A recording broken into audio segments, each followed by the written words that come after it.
निमित्ताने 8 मार्चला विविध कार्यक्रमांचे आयोजन होत असतं, पण त्याचबरोबर यंदाच्या वर्षी राज्याचे मुख्यमंत्री फडणवीस साहेब, राज्याचे उपमुख्यमंत्री आदरणीय एकनाथजी शिंदे साहेब आणि उपमुख्यमंत्री अजितदादा यांच्या उपस्थितीमध्ये विविध कार्यक्रम होणार आहेत। त्याचबरोबर सभागृहामध्ये सुद्धा सभागृहाचे अध्यक्ष महोदय असतील, सभापती महोदय असतील यांच्या सूचनेनुसार, परवानगीनुसार एक विशेष सत्र महिला दिनाच्या निमित्ताने सुद्धा आयोजित होणार आहे। 8 तारखेला शनिवार असून सुद्धा महिला दिनाच्या निमित्ताने सर्व महिला लोकप्रतिनिधींसाठी पण आणि महिलांसाठी पण त्या ठिकाणी या सभागृहाचं जे विशेष सत्र आहे ते होणार आहे। पण त्याचबरोबर सगळ्यांची लाडकी योजना म्हणजे मुख्यमंत्री माझी लाडकी बहीण योजना आणि त्याच्या फेब्रुवारी महिन्याचा जो हप्ता आहे तो आम्ही 8 मार्च महिला दिन याच्या पूर्वसंध्येला त्याला अनुसरून आम्ही त्या ठिकाणी सर्व महिलांच्या थेट खात्यामध्ये उपलब्ध करून देणार आहोत आणि साधारणपणे 5-6 तारखेपासून याची प्रक्रिया पूर्ण होईल आणि सुरू होईल आणि 8 तारखेच्या आज सर्व महिलांच्या खात्यामध्ये फेब्रुवारी महिन्याचा हप्ता हा त्या ठिकाणी उपलब्ध होणार आहे। महिला दिनाच्या पूर्वसंध्येला म्हणून आम्ही त्याचं औचित्य साधून यंदाच्या वेळेला फेब्रुवारीच्या महिन्याचा जो हप्ता आहे तो आमच्या सर्व लाडक्या बहिणींच्या खात्यामध्ये जमा करत आहे।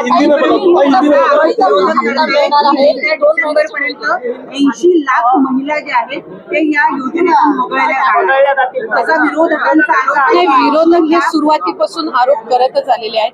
आम्ही साधारणपणे जवळपास 2.5 कोटी महिलांपर्यंत आम्ही पोहोचू शकलेलो आहोत। गेल्या महिन्यामध्ये सुद्धा जवळपास 2,35,00,000 2,40,00,000 इतक्या सुमारे महिलांच्या पर्यंत लाभ हा पोहोचलेला आहे। त्याच्यामुळे फेब्रुवारी महिन्यामध्ये सुद्धा साधारणपणे आपला जे लाभार्थी आहेत लाडक्या बहिणीचे ते तशाच पद्धतीने राहणार आहेत। विरोधक सुरुवातीपासून त्या संबंधितला जो आरोप त्यांच्याकडून केला जातोय त्यांच्या खऱ्या अर्थानं नेहमीच सुरुवातीला ही योजना जाहीर झाल्यापासूनच त्यांना ही योजना खुपते आणि आता तर ज्या पद्धतीनं महिलांचा प्रतिसाद गेल्या 5-6 महिन्यापासून मिळत आलेला आहे त्यातून तर विरोधकांमध्ये एक नैराश्य या योजनेच्या संदर्भामध्ये पसरलेला आहे आणि तेच ते बहिणींच्या मध्ये पसरवण्याचा प्रयत्न करत आहे। पण हे महायुतीचं सरकार सक्षम आहे। आदरणीय मुख्यमंत्री देवेंद्रजी फडणवीस साहेब, उपमुख्यमंत्री एकनाथजी शिंदे साहेब आणि उपमुख्यमंत्री अजितदादा यांच्या नेतृत्वाखालचं असणारे महायुतीचं सरकार हे लाडकी बहीण योजना अशाच पद्धतीनं पुढे सुद्धा सक्षमपणे कार्यरत आणि यशस्वीरित्या आम्ही चालू ठेवणार।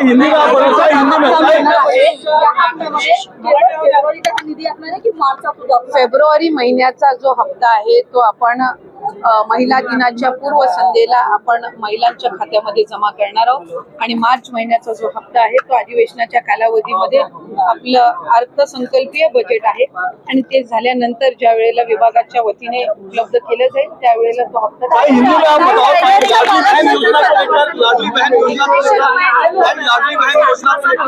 या अर्थसंकल्पात त्याची तरतूद 2100 रुपये अशी करण्यात येणार आहे, त्याबद्दल काही नाही। साधारणपणे त्या संदर्भातला योग्य तो निर्णय राज्याचे मुख्यमंत्री आणि दोन्ही उपमुख्यमंत्री घेतील। आम्ही आमच्या पद्धतीनं जी काही योजना आणि जो काही निधी हा आमच्यापर्यंत लाडक्या बहीण योजनेचा विभाग म्हणून येतो तो त्या महिलांच्या खात्यापर्यंत थेट पोहोचवणं, ती यंत्रणा अधिकाधिक सक्षम करणं आणि त्याचबरोबर पुढच्या कालावधीमध्ये आम्ही जसं नागपूरमधलं आज आपण एक उदाहरण बघितलं की 3-3.5 हजार महिलांनी एकत्र मिळून त्या ठिकाणी पतसंस्था स्थापन केली आणि 30 लाखाचं त्यांचं हक्काचं भांडवल त्यांनी या योजनेच्या अर्थसहाय्यातून उभं केलं। तशाच पद्धतीचा पॅटर्न प्रत्येक जिल्ह्यामध्ये महिलांनी एकत्रितपणाने यावं आणि आर्थिकरित्या सक्षम व्हावं, त्यामुळे त्यासाठी आम्ही अधिकाधिक विभाग म्हणून लक्ष केंद्रित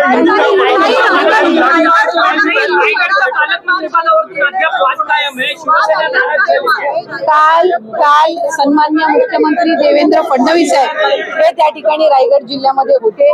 त्यांनी सांगितलेलं आहे की रायगड जिल्ह्याचं पालकमंत्री पद त्या संदर्भामध्ये योग्य तो निर्णय होईल आणि सध्या त्याचं पालकत्व जे आहे ते राज्याचे मुख्यमंत्री आणि दोन्ही उपमुख्यमंत्री करत आहेत।